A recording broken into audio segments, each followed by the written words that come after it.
The housing market in Metro Vancouver continues to slow down. The Real Estate Board of Greater Vancouver says home sales in November were down 18% from October and down 42.5% from November a year ago. Joining us now to break down the numbers is Adil Danani, broker and owner, Royal LePage West Real Estate Services. Adil, thanks for your time today. My pleasure. Thank you for having me.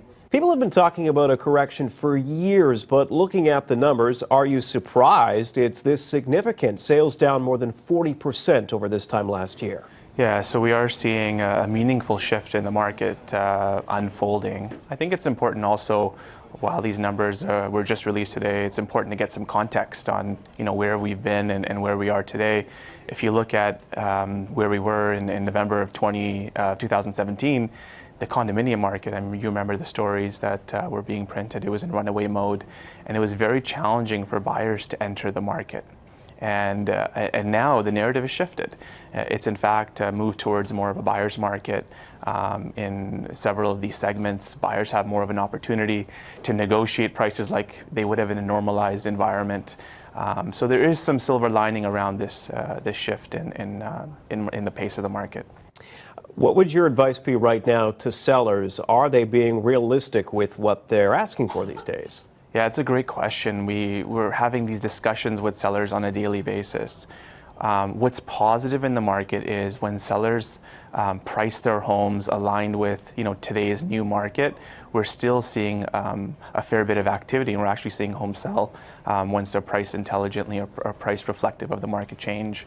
There are some sellers who are still of the mindset of perhaps earlier this year or last year, with expectations higher than where the current market is.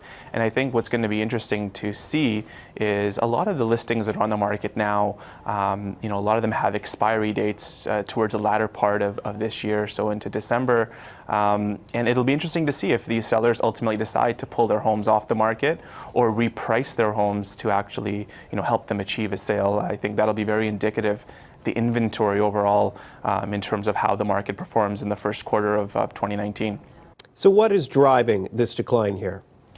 Yeah, I mean, markets are cyclical. I think that's important for people to understand. I think in Vancouver, we've been a bit spoiled, and we've been the beneficiaries of a very robust and strong real estate market for the better part of a decade.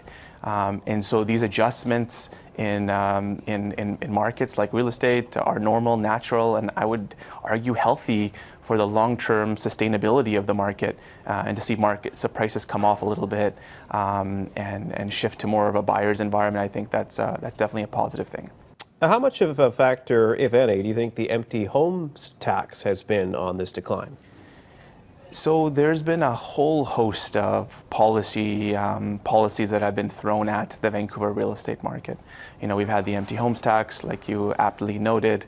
We've had, at the federal level, we've had new stress tests. We've had the Bank of Canada move their prime rate 5 times since July of 2017. So factoring in all the compounding effect of these policies and higher rates, I would say the market has generally performed quite well. And if you look at where we were perhaps even 6 months ago, the midpoint of 2018, it was hard for a first-time buyer to get into the market because the environment was so fast-paced. And so with interest rates still at relatively attractive percentages and more inventory now to choose from, I would say the silver lining here is that buyers do have an opportunity to enter the market without any pressure.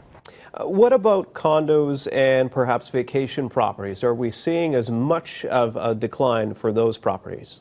Yeah, I mean, this spillover from Greater Vancouver into more recreational markets like perhaps the Okanagan Valley or Vancouver Island is certainly prevalent.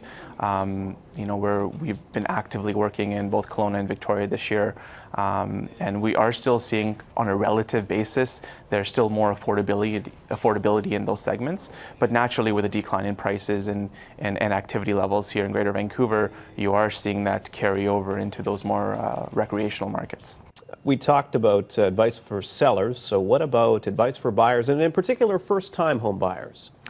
I think it's important to be prudent. One, align yourself with a great realtor. I think these are perhaps uncharted waters for a lot of first-time buyers.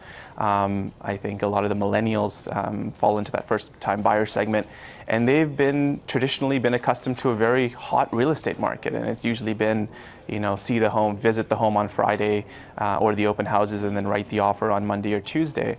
I think it's important for their agent to now walk them through the differences in the shifts in the market and how to navigate those waters. I think it's a great time to be a buyer. I truly do.